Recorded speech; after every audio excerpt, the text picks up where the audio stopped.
एक किसान जो है कि अपने गांव की परेशानियों से बहुत दुखी था। किसी ने उसे अपने दुखों के निवारण के लिए बुद्ध की शरण में जाने को कहा, जो कुछ दिनों के लिए यहाँ से कुछ दूर एक गांव में आए हैं। वह निश्चय ही तुम्हारे दुखों का निवारण करेंगे। यह सुनकर किसान बड़ी ही इच्छा से बुद्ध की शरण में गया, यह सोचकर कि बुद्ध उसे उसकी समस्याओं का, मानसिक पीड़ा, तनाव और दुखों से मुक्ति दिलाएंगे। वह बुद्ध के पास जा पहुंचा। उसने बुद्ध से कहा, हे बुद्धा, मैं एक किसान हूँ। मुझे खेती करना पसंद है, लेकिन बारिश कभी भी पर्याप्त नहीं होती और मेरी फसलें बर्बाद हो जाती हैं। पिछले साल मेरे पास खाने के लिए कुछ नहीं था और इस साल भी अत्यधिक बारिश के कारण फसल को अत्यधिक नुकसान हुआ है। मेरे पास खाने के लिए पर्याप्त भोजन नहीं है। किसान ने कहा, मैं शादीशुदा हूँ, मेरी पत्नी मेरा ख्याल रखती है, मैं उससे बहुत प्यार करता हूँ, लेकिन कभी कभी वह मुझे बहुत परेशान करती है और घर में बहुत क्लेश हो जाता है, जिससे मुझे लगता है कि अच्छा होता अगर वह मेरी ज़िंदगी में नहीं आती। मेरे 2 बच्चे हैं, कभी कभी मेरे बच्चे भी मेरा अनादर कर देते हैं, मेरे निर्देशों का पालन नहीं करते। किसान लगातार बुद्ध को अपनी दुखमय जीवन के बारे में ऐसी तमाम बातें बता रहा है। गौतम बुद्ध उस दुखी किसान की समस्याओं को ध्यान से सुनते रहे। अपनी जिंदगी की सारी परेशानियों को बताने के बाद किसान ने राहत की सांस ली और एकाएक चुप हो गया। अब उसके पास बताने के लिए कोई और समस्या नहीं बची थी। अब वह चुपचाप बैठकर बुद्ध की ओर देख रहा था और अपनी समस्याओं का समाधान पाने के लिए बुद्ध के उत्तर की प्रतीक्षा कर रहा था। लेकिन बुद्ध चुप थे। किसान ने फिर से कहा, हे बुद्धा, मैं आपकी शरण में आया हूँ, कृपया मेरे जीवन की इन समस्याओं का समाधान करें। बुद्ध ने कहा, मैं तुम्हारी कोई मदद नहीं कर सकता। किसान आश्चर्यचकित होकर बोला, अरे, यह आप क्या कह रहे हैं? सभी लोग कहते हैं कि आप सबके दुख दूर करते हैं, तो क्या आप मेरी समस्याएं हल नहीं करेंगे? इसलिए कि मैं एक गरीब किसान हूँ। इस पर बुद्ध ने कहा, मुश्किलें हर किसी के जीवन में आती हैं। जीवन में दुख और परेशानियां आना स्वाभाविक है। व्यक्ति के जीवन में अक्सर उसके कर्मों के अनुसार परिस्थितियां बदलती रहती हैं, जिससे दुख, सुख, निराशा और क्रोध आता है। नए रिश्तों का बनना और पुराने रिश्तों का बिगड़ना, रिश्तों में मिठास और कड़वाहट, ये सब सामान्य है।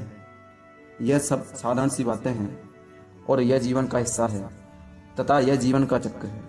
हकीकत तो यह है कि हम सभी के जीवन में 83 प्रकार की कठिनाइयां हैं। इन कठिनाइयों का समाधान आप और मैं नहीं कर सकते, कोई भी नहीं कर सकता। जिंदगी और जिंदगी में बढ़ने वाले रिश्ते स्थिर नहीं होते। एक दिन रिश्तेदार भी चले जाएंगे और जिंदगी भी खत्म हो जाएगी, लेकिन ये समस्याएं वैसी ही रहेंगी जैसे आज आपकी जिंदगी में है और कल किसी और की जिंदगी में होंगी। यह चक्र इसी प्रकार चलता रहता है। इस पर किसान अपना नियंत्रण खो देता है और क्रोधित होकर ऊंची आवाज में बुद्ध से कहता है कि हर कोई कहता है कि तुम एक महात्मा, एक सिद्ध पुरुष, एक प्रबुद्ध व्यक्ति हो। आपसे कोई भी बात छुपती नहीं है और मैं इसी विश्वास के साथ आया हूं कि आप मेरी मदद करेंगे। यदि आप मेरी समस्या हल नहीं कर सकते तो मेरा यहाँ आना व्यर्थ था। हर कोई झूठ बोलता है कि आप समस्याओं का समाधान करते हैं। आपने मेरी एक भी समस्या का समाधान नहीं किया। तुमसे अच्छे तो वह महात्मा हैं जो 2 वर्ष पहले मेरे घर आए थे। उन्होंने मेरे लिए यज्ञ करवाया, दान दक्षिणा दिलवाई और मेरे मन को असीम शांति मिली। कुछ सुख भी बढ़े और कुछ दुख भी कम हुए, लेकिन तुमने मेरी कोई भी समस्या का हल नहीं किया। आपने मुझे सीधे तौर पर मना कर दिया। इसके बाद बुद्ध ने कहा, क्या वह सब करने से जीवन के सारे दुख समाप्त हो गए? इतना कुछ करने के बाद भी आप इतने परेशान क्यों हैं? अब आप पहले से भी ज़्यादा दुखों से घिर गए हैं। बुद्ध ने कहा, मेरा कहने का अर्थ यह है कि जीवन में दुख कभी समाप्त नहीं होते। इसके बाद किसान बोला, तो क्या मैं मान लूँ कि आप मेरी मदद नहीं कर सकते? यदि आप ऐसी छोटी छोटी बातों का समाधान नहीं कर सकते तो आपके उपदेश का क्या लाभ? बुद्ध ने कहा, मैं तुम्हारी 83 समस्या का समाधान नहीं कर सकता, लेकिन हाँ, मैं तुम्हारी 84वीं समस्या का समाधान जरूर कर सकता हूँ। किसान आश्चर्यचकित हो गया और बोला, 84वीं समस्या क्या है?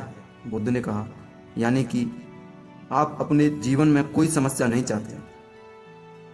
तुम्हारी सारी समस्याएं इसी समस्या के कारण उत्पन्न हुई हैं। यदि आप इस तथ्य को स्वीकार कर लें कि जीवन में समस्या मौजूद हैं और समस्या जीवन का हिस्सा हैं, तो आप जीवन की समस्याओं से विचलित नहीं हो पाएंगे। आप जीवन में आने वाली समस्याओं से विचलित हो जाते हैं क्योंकि आपको लगता है कि आप दुनिया के सबसे दुखी व्यक्ति हैं, जबकि सच्चाई यह है कि हर किसी को अपना दुख सबसे ज़्यादा महसूस होता है। लेकिन जिस दिन आप यह समझने लगेंगे कि मेरा कष्ट अन्य लोगों की तुलना में बहुत कम है, उस दिन से कोई भी दुख आप पर प्रभाव नहीं डाल पाएगा। जब तक आप नहीं चाहेंगे कि आपके जीवन में कोई परेशानी न आए और आप हर दुख दर्द से बचे रहें, तो यह संभव नहीं है। ऐसे में छोटा सा दर्द भी आपको बेचैन कर देगा और आपकी मानसिक शांति भंग कर देगा। बुद्ध ने कहा, अगर आपके जीवन से परेशानियां पूरी तरह से दूर हो जाएं, अगर आपको हर दिन हर पल बिना दुख और कठिनाइयों के जीवन जीने को मिले, तो आप ज़्यादा दिन तक ऐसा नहीं कर पाएंगे। एक समय आएगा जब आप हर दिन एक ही तरह की जिंदगी जीने से पूरी तरह से तंग आ जाएंगे और ऊब जाएंगे, क्योंकि जीवन में किसी भी चीज़ की अधिकता जीवन के लिए भयानक समस्याएं पैदा करती हैं। आरामदायक जीवन जीने से आप मन और शरीर से विकलांग हो जाएंगे। फिर ऐसे जीवन का क्या फायदा जो बाद में आपको नर्क जैसा लगे। जिस तरह खाना खाने का असली आनंद तभी मिलता है जब बहुत भूख लगी हो, और पानी पीने का असली मजा तभी आता है जब बहुत प्यास लगती है, उसी तरह जीवन के तमाम दुखों और परेशानियों को झेलने के बाद ही खुशी का आनंद मिलता है। इसलिए जीवन में सुख और दुख अलग अलग रूप में आते रहते हैं। हम चाहकर भी जीवन से सुख दुख को खत्म नहीं कर सकते, लेकिन उनसे इतना ऊपर जरूर उठ सकते हैं कि कोई भी बड़ी समस्या मन को विचलित ना कर सके। इसके लिए अपने मन को शक्तिशाली बनाएं, धैर्य रखें, प्रतिदिन अध्यात्म का ध्यान करें। यह आपके जीवन की सभी समस्याओं का समाधान है। इसे जीवन की चतुर्मुखी समस्या का समाधान कहा जाता है। महात्मा बुद्ध का यह अद्भुत ज्ञान पाकर किसान संतुष्ट हो गया और उसका मन बिल्कुल हल्का हो गया। मन में जो भी समस्याएं परेशान कर रही थी, उनके प्रति जिज्ञासा शांत हो गई। किसान ने अपनी आंखें बंद कर लीं और आनंद का